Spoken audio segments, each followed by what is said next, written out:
What would you do if the very thing that gives you strength is also slowly killing you? Imagine having unimaginable power at your fingertips, but with every breath, every choice, you're pulled deeper into a war that threatens to consume not just your life, but your soul. Ruin and Rising doesn't just ask that question. It throws you into it, right in the middle of chaos, heartbreak, and a power struggle so dangerous, even hope feels like a luxury. And at the center of it all, Alina Starkov, once just a mapmaker, but the Sun Summoner, a living weapon. But in this final chapter of the Grisha trilogy, even being a living weapon doesn't guarantee survival. Now here's what's fascinating: when we pick up with Alina, she's not rising. She's buried, literally and metaphorically, trapped underground in the White Cathedral, a place that feels more like a tomb than a sanctuary. Her powers? Gone. Her spirit? Fractured. And her enemies? Growing stronger every day. The Apparat, this creepy, manipulative priest-like figure, parades her around like some kind of saint, while using her weakness to tighten his grip on power. And all Alina can think about is freedom and revenge, especially against the Darkling. But let me tell you something surprising. This story isn't just light versus dark. It's about the gray. It's about the brutal choices we make when the world doesn't give us good options. Alina isn't the same girl we met at the beginning of this trilogy. The sweetness? It's still there, somewhere. But it's layered under months of trauma, betrayal, and the weight of leadership she never asked for. And Mal, her childhood friend, her anchor, he's right there with her. But even their connection is different now. Tense. Complicated. Because when your love is wrapped in prophecy, sacrifice, and possibly death, it stops being simple.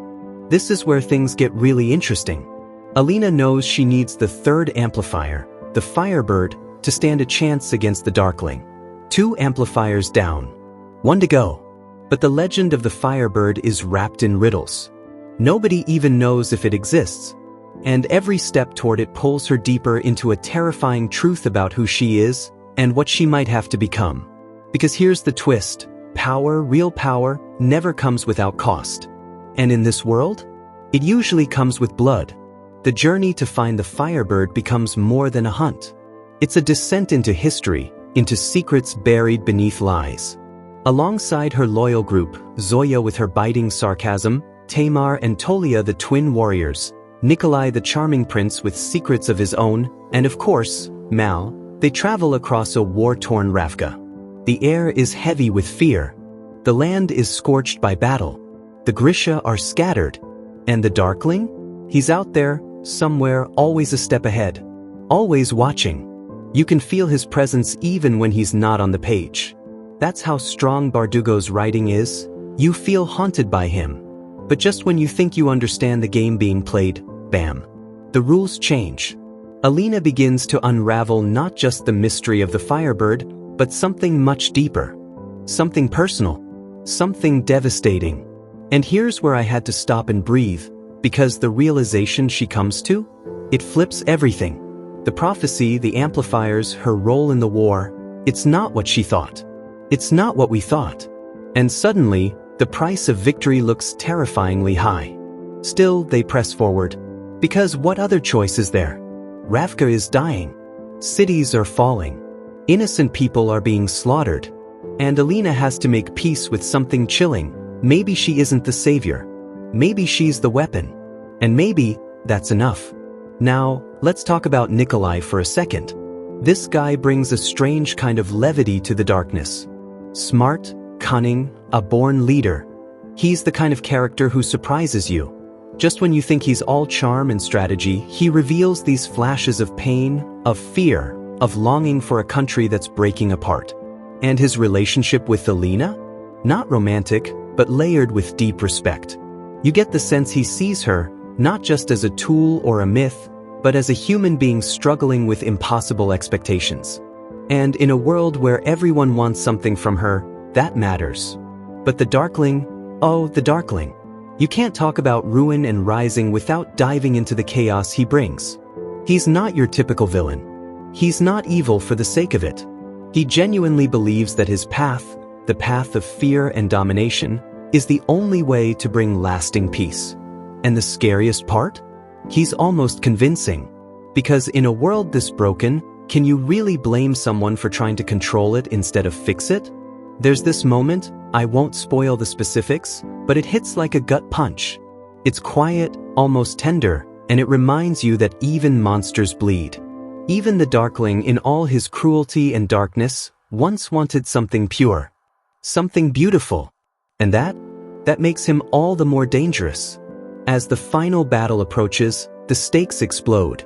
This isn't just Alina versus the Darkling anymore.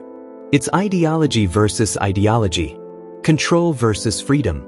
And the battlefield isn't just the torn landscape of Ravka, it's Alina's heart, her identity, her future. And Mimo. He becomes something more than just her friend, her protector. He becomes the key. Literally. And the weight of that? It changes everything. So now you've got Alina standing at the edge of everything she's fought for, and the cost of it is staring her dead in the face.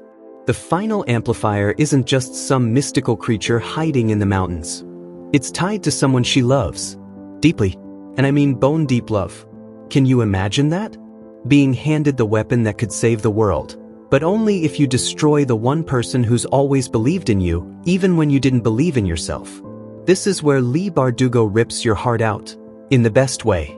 Because this choice isn't clean. There's no right answer. And the way Alina and Mal handle it, it's not just brave. It's devastating. It forces both of them to ask the hardest question of all.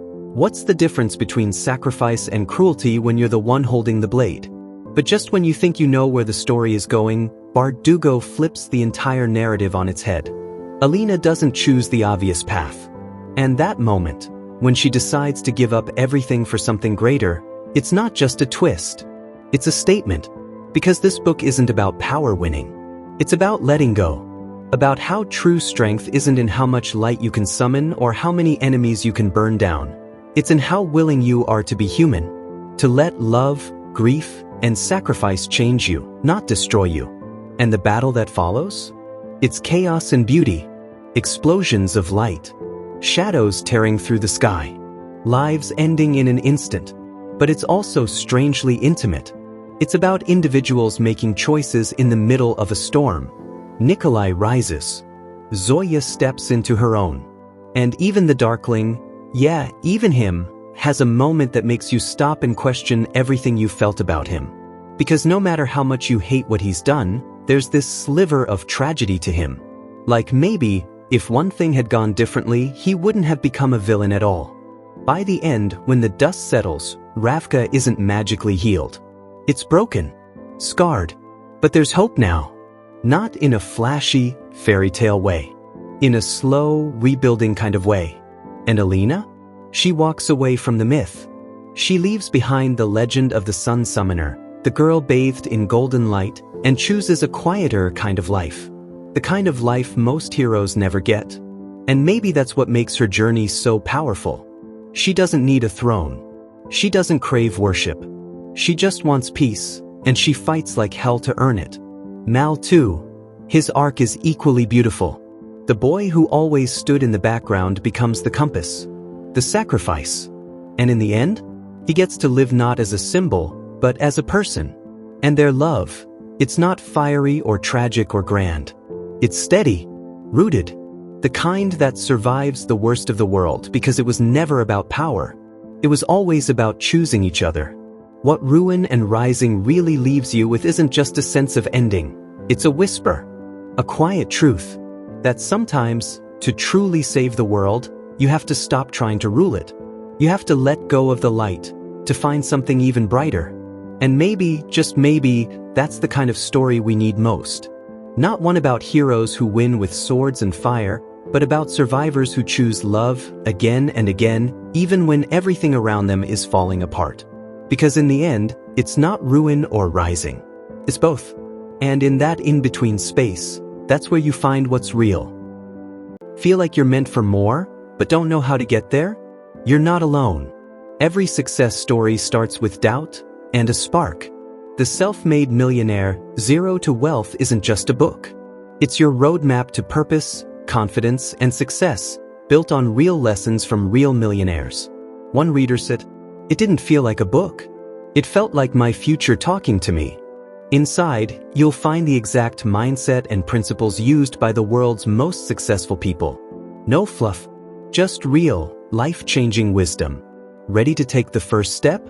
Get it 100% free. Just subscribe and comment "book" below.